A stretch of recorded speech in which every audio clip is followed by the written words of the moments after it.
All right, guys. So I am working from home at the moment, which means if I get a call for work, I'm going to have to pause the video. Hopefully we won't have to do that too much, though.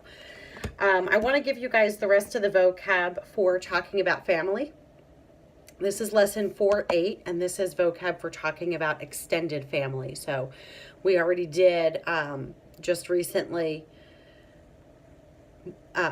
immediate family, mom, dad, brother, sister, son, daughter,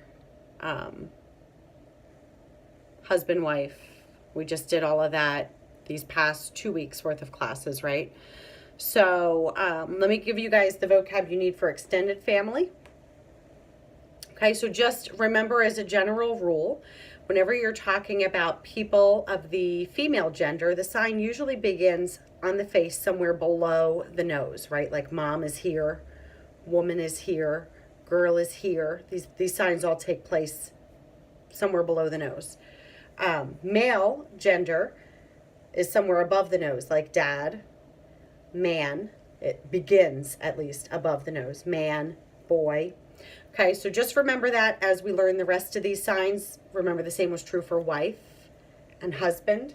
Okay, it's like the sign for marry, but wife starts at the chin, husband starts at the forehead.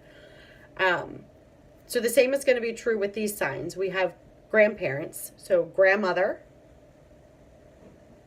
it's two movements. It's like mom, but then 1, 2. Grandfather, 1, 2. Grandson and granddaughter. You're going to spell grand and then sign son or daughter. So it's going to be for granddaughter. And remember I told you guys a couple of weeks ago, I guess it would have been 3 weeks ago now because I was absent 2 weeks ago. So 3 weeks ago, remember I told you that for son and daughter, so I'm spelling grand, okay, daughter, or you don't even have to have this other hand here. You can just sign daughter like this. That sign is starting at my chin, daughter, okay? And then same thing for grandson. You're going to spell grand and then son with this or without that sign for baby, okay? Grandchildren, same thing. You're going to spell grand, sign children. That's 2 movements for children. And think about if it helps you remember, like you're patting them on the head. Okay, children. In-laws. This is the sign for law. Okay, so your in-law through marriage becomes your legal relative. That's why we use this sign for law or legal. So mother-in-law is going to be mom legal. Mother-in-law, father-in-law, sister-in-law, brother-in-law, okay?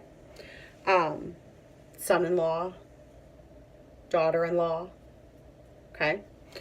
Aunt and uncle. So uncle is signed up here. It's a U, and it's signed up by right next to your forehead, right? Because all of those male gender signs happen above the nose. Aunt, or aunt, however you pronounce it. I can't remember exactly how your DVD does it, but I have seen variations of the sign. It's an A, and it's going to be right next to your chin. I have seen it go downward like this, aunt, and I have seen it shake for aunt.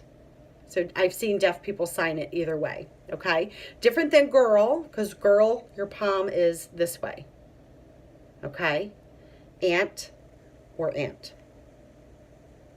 Niece and nephew are going to be the same thing with N's. Niece is going to be at your chin, nephew at your forehead. Cousin, female cousin, male cousin. And I've seen just kind of cousin kind of out here in like neutral space for just cousins in general. Maybe it's boys and girls.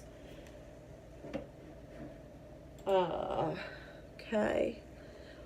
All right, in this lesson in your DVD, they're talking about extended family, and they're going to talk about which relatives are still living and which relatives are gone. So still alive is going to be still. You guys know the sign for live, right? Because we did that when we talked about where you live. So still. Okay. This is the sign for die. Okay, so I am a right-handed signer. My right hand starts down Left hand starts up, and then they switch. This is to die. In ASL, you may also see deaf people sign it as gone, to say that somebody is dead. They're gone. This hand is just open, gone. This hand's passing through it, gone. And because of the influence that English has on ASL, because deaf people are living in a hearing world surrounded by English, sometimes English phrases make their way into ASL. It has now become part of the language to say passed away. Okay? Pass away. Okay? You will see on the DVD, they will talk about, a wife will say, my husband is gone, my husband has passed away, so now I'm by myself, or vice versa. A man could say, my wife has passed away, now I'm alone.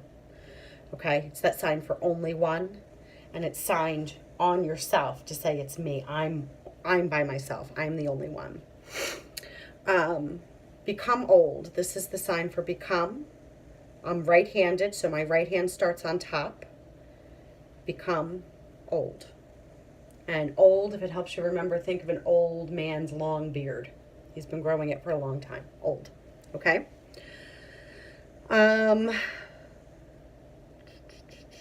Right.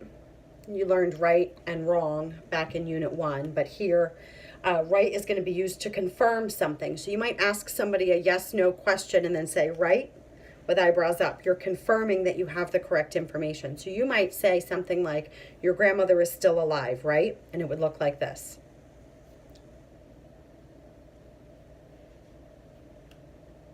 Okay, eyebrows are up. We just talked on Monday about indexing me, you, him or her, and showing possession. Mine, yours, his or hers, right? My uncle, your uncle, as opposed to you or just me. So that's going to come up a lot in this lesson as they talk about family members. All together. All together. So they might ask, how many brothers and sisters do you have all together? Or how many cousins do you have all together? And if it helps you remember, think of a list of numbers and you're adding them up. So you're taking this long list of numbers and putting them all together. Okay?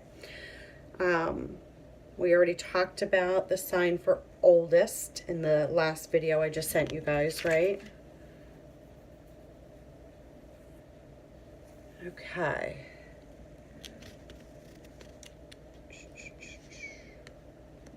All right, I'm going to end this video now, and I'm going to start a new one, continuing that family story.